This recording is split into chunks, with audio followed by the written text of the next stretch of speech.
Hello friends, मैं doctor Anshuman Joshi. मैं नाड़ी परीक्षक हूँ।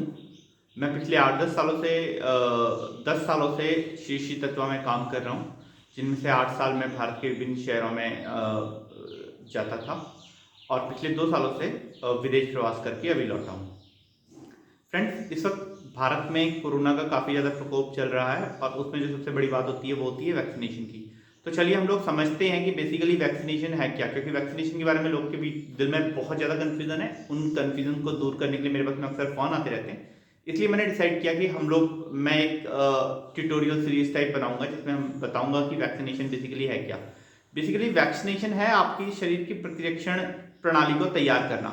जैसे हम लोग किसी भी बड़े वॉर से पहले हमारी जो आर्मीज हैं वो आपस में कुछ हद तक डमीज के थ्रू या किसी और चीज के थ्रू प्रैक्टिस करती हैं। सेम टू सेम वैक्सीनेशन का मतलब हमारे शरीर की रोग प्रतिरोधक क्षमता जो है उसको हम लोग को प्रिपेयर करवाना है फॉर एनी वॉर।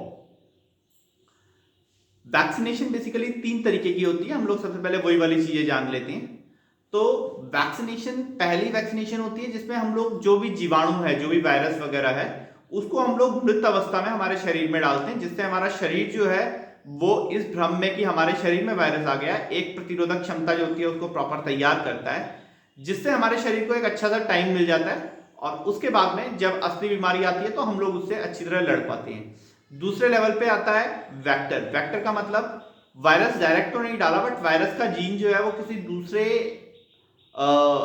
निष्क्रिय जीवाणु में डाल के उसको हमारे शरीर के अंदर डाल दिया। अगेन इसकी वजह से कोई बीमारी नहीं होती, बट हमारी रोग प्रतिरोधक क्षमता है वो उसके अगेंस्ट भी लड़ पड़ती है। तीसरी चीज आती है कि जहां हम लोग केवल और केवल वैक्सीन का वायरस का कोई एक इंपॉर्टेंट प्रोटीन लेके हम लोग उसको हमारी बॉडी के अंदर इंसर्ट करते हैं और धीरे धीरे अपनी इम्यूनिटी जो होती है उसको डेवलप करने की कोशिश करते हैं। तो ये बेसिकली वैक्सीनेशन को मैंने आपको एक क्रूड वे में समझाया है। अब जो मेरे पास में फोन आते हैं वैक्सीनेशन नहीं लगाना चाहिए, उनके क्या कंफ्यूजन रहते हैं, वो किस तरीके से निराधार या कितने वैल्यूएबल हैं, उन सारी की सारी चीजों पे हम लोग नेक्स्ट टाइम आपसे चर्चा करेंगे। तब तक के लिए please like, share and subscribe this channel. धन्यवाद।